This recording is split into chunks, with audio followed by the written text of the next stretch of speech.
자, 지금부터는 여러분들이 이제 교재 기준으로 5페이지입니다. 부동산 공법의 용어 정의라고 되어 있는데, 자, 이제 국토계획법부터 내용 좀 들어가겠습니다. 여러분들 앞부분은 제가 용어 정의를 먼저 모아놨는데, 이건 여러분이 쭉 한번 공부하는데 이제 도움되라고 정리하는 거고, 강의는 그 해당되는 부분 앞뒤로 연결해서 설명이 들어갈 겁니다. 그래서 먼저 이제 첫 번째 국토계획법부터 여러분이 들어가시게 되는데, 여러분들이 국토계획부란 법률이 어떻게 제정이 됐는지도 알아두시면은요, 이해하는 데 도움될 수 있을 겁니다. 자, 여러분들이 지금 실은 이제 용도 지역이라는 걸 앞으로 배우시게 됩니다. 용도라는 건 쓰임새죠. 지역은 땅을 칭하는 거죠. 각각의 땅의 쓰임새가 다 정해져 있다고 보시면 돼요. 근데 이제 그 각각의 땅에 쓰임새를 정해 놓고 그 지정의 목적에 따라 토지를 이용하겠죠. 그런 과정에서 우리가 도시지역이란 용도지역이 나오는데, 공법을 공부하는데 가끔 여러분이 실수하는 게 뭐냐면은, 우리가 일반적인 용어 이런 거 쓰죠. 도시다, 농촌이다, 산촌이다, 어촌이다 할 때 도시라는 말이 있고, 그 다음에 여기 도시지역이란 용도지역입니다. 서로 다른 겁니다. 착각하시면 안 돼요. 그러니까 오히려 단순하게 가시라고. 여러분들이 공법을 공부하는 과정에 도시지역이라는 단어가 나오면은 항상 용도지역적 의미입니다. 도시다, 농촌이다 그걸 구별하는 개념이 아니라는 거죠. 용도지역의 명칭으로서 도시지역이란 용도지역이 있게 되는데, 이 도시란 용도지역은 개발을 위해서 결정한 땅덩어리입니다. 여러분들이 이제 앞으로 배우시게 되면 도시지역 안에 용도지역이 4개로 세분이 됩니다. 주거지역, 상업지역, 공업지역, 녹지지역 4가지가 세분이 돼서, 주거지역으로 지정된 곳은 주택을 짓는 땅을 말하고, 상업지역은 상가, 공업지역은 공장 짓는 땅, 이렇게 이해하시면 되겠죠. 그런 식으로 해서 이제 땅의 쓰임새를 정해 놓은 것을 용도지역이라고 그러는데, 자, 과거 모습이지만 간단히 들어보세요. 도시지역이란 용도지역이 있었다면 나머지는 이제 비도시지역 또는 도시지역 외지역이라고 칭하게 되는데, 농림지역이란 용도지역도 있었습니다. 농림지역은 농사 짓는 땅을 칭한다고 이해하시죠? 그 다음에 자연환경보전지라는 용도지역이 있는데, 설악산처럼 구경하는 땅을 말하는 거죠. 그리고 과거 얘기지만은 농림지역에 준한다고 해서 준농림지역이라는 게 있었어요. 그 다음에 도시지역에 준한다고 해서 준도시지역이라는 게 있었습니다. 이렇게 해서 우리가 실질적인 생활 공간이 도시지역이다 보니까 도시지역 외지역 또는 비도시지역 이런 표현들을 앞으로 쓰게 될 겁니다. 이 과정에서 어떤 문제가 있었느냐? 도시지역이란 용도지역에서는 도시계획법이라는 법률이 적용이 됐고, 나머지 비도시지역이죠. 비도시지역에 적용됐던 법은 국토이용관리법이라는 법이 적용이 되어 있습니다.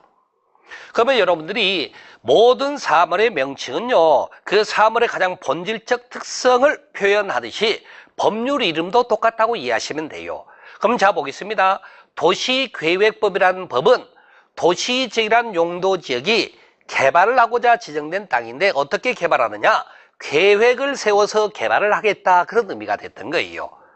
그러면서 나머지 비도시지역은 우리가 국토이용관리법이라는 법이 적용이 되는 겁니다. 여기 보세요. 국토를 어떻게 이용하고 관리에 관한 내용을 담고 있는 법이었던 거죠. 그러면 여기서 무슨 차이가 나냐면은, 도시계획법에는 자, 도시지역이 개발지역인데 계획을 세워 개발한다, 그렇게 하는 거죠. 그런데 비도시지역은 보니까 주로 보전지역입니다.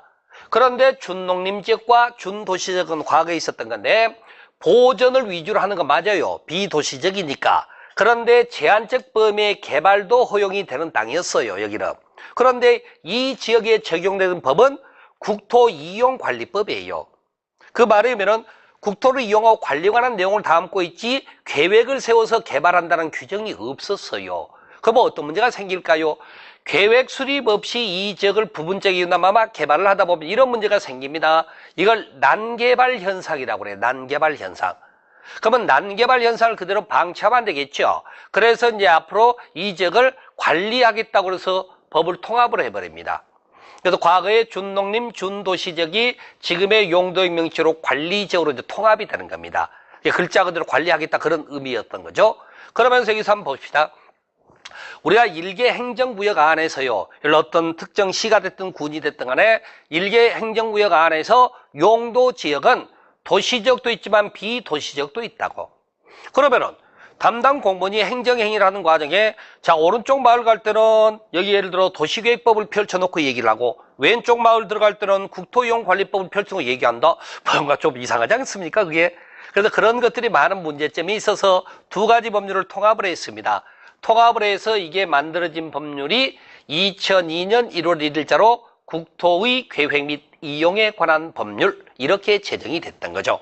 그럼 법률명을 가지고 얘기를 한번 해보겠습니다. 국토 전 부분에 걸쳐 계획을 수립하고 토지 이용에 관한 법률이구나 그렇게 한다는 거죠.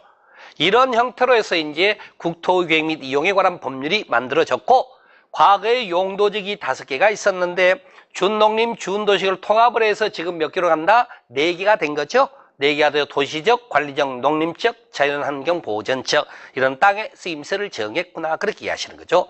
이렇게 해서 국토계획법이 제정이 됐던 건데 자 전체를 가지고 설명을 드리겠습니다. 여러분 이 자료는 여러분 5페이지 상단에 있는 그림입니다.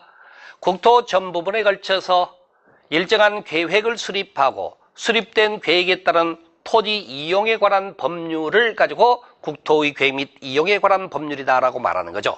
그러면서 이 국토계획법이 부동산 공법의 일종입니다.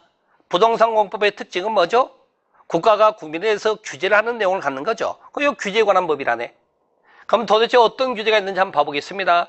계획 수립에 따른 규제와 그 다음에 토지 이용에 따른 규제 그렇게 이해하시는 거예요. 계획 수립과 토지 이용에 따른 규제가 있었다 그 말인 거죠. 그러면서 그 첫 번째 내용을 보니까 3가지 행정계획 수립 절차를 배우시게 됩니다. 광역도시계획이다, 도시기본계획이다, 도시관리계획이다라는 명칭이 있습니다.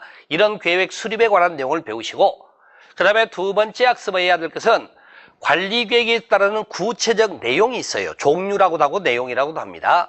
그게 보니까 여기 좀 전에 말씀드린 용도 지역을 지정하거나 변경하는 것들이 있고 그 다음에 용도지구라는 것도 있죠. 그 다음에 용도구역이라는 것도 있습니다. 이런 것들을 각각 지정하거나 변경하는 과정을 배우는 게 일단 관리계획에 해당된다 그 말인 거죠. 세 번째는 기반시설의 설치 정비 계량이라고 그러죠. 도로 건설을 하고 상하수도 개설하는 등등 기반시설이라고 하는 것들을 설치하는 과정을 배우고 도시개발사업 및 정비사업에 관한 계획이라고 해서 나중에 우리가 이제 개발법, 정비법에서 이제 구체적 내용을 배우는 게 있고 그 다음에 지구단위 계획구역이라고 합니다. 여러분들요 여기 보면 용도지역이 있고 용도지구라는 말을 쓰죠. 용도는 같은 말이잖아요. 지역은 좀 더 넓은 범위고요. 그 넓은 범위 안에 특정 영역을 정해서 지구라고 합니다. 지구. 그걸 지구라고 그러는데 그런 식으로 여기 보세요. 지구단위 계획이네. 좁은 영역을 정하고 그 영역 안에 계획을 수립한 걸 지구단위 계획구역, 지구단위 계획이라고 합니다. 그 다음에 여기 용도구역이라고 되어 있죠. 또 다른 용도구역의 일종으로서 작년에 도입이 됐는데 입지 규제 최소 구역이라는 게 있습니다. 입지를 규제하는데 최소화시키는 구역이라는 거죠. 뭔가 좀 더 할 수 있도록 허용해 주는 개념이 되는 거죠. 이런 식으로 해서 이 6가지를 관리계획의 종류라고 그러면서 여러분들이 앞글자 따서 기억하셔야 됩니다. 용용, 기도, 지입 이렇게 일단 기억을 해보자고요. 그래서 우리가 관리계획 종류가 뭐냐고 물어본다면 용용, 기도, 지입 일단 그런 명칭부터 여러분이 숙지를 하셔야 되고요. 자, 이어서 보겠습니다. 자, 토지 이용 파트에서 여러분들이 토지 이용은 측면을 나눠서 제가 설명을 하겠습니다. 토지를 적극적으로 이용하는 걸 개발이라고 그러고 소극적으로 이용하는 걸 보전이라고 합니다. 개발이라는 것은 토지 외형의 변화가 생기거나 토지 위에 새로운 무언가가 만들어지는 과정 등 그런 걸 개발이라고 합니다.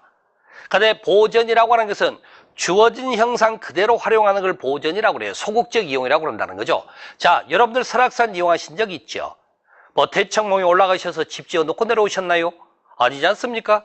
있는 그대로 활용한 거, 있는 그대로 변화를 가하지 않고 그걸 보전이라고 합니다. 그런데 우리가 지금 이제 적극적이다, 소극적이다 설명을 했는데 실은요, 이 보전은 따로 배울 건 없네. 외형의 변화가 발생하는 건 아니기 때문에 그걸 활용만 하는 것뿐이기 때문에 그럼 우리가 이제 배워야 할 것은 적극적 이용에 관한 개발을 배우셔야 됩니다.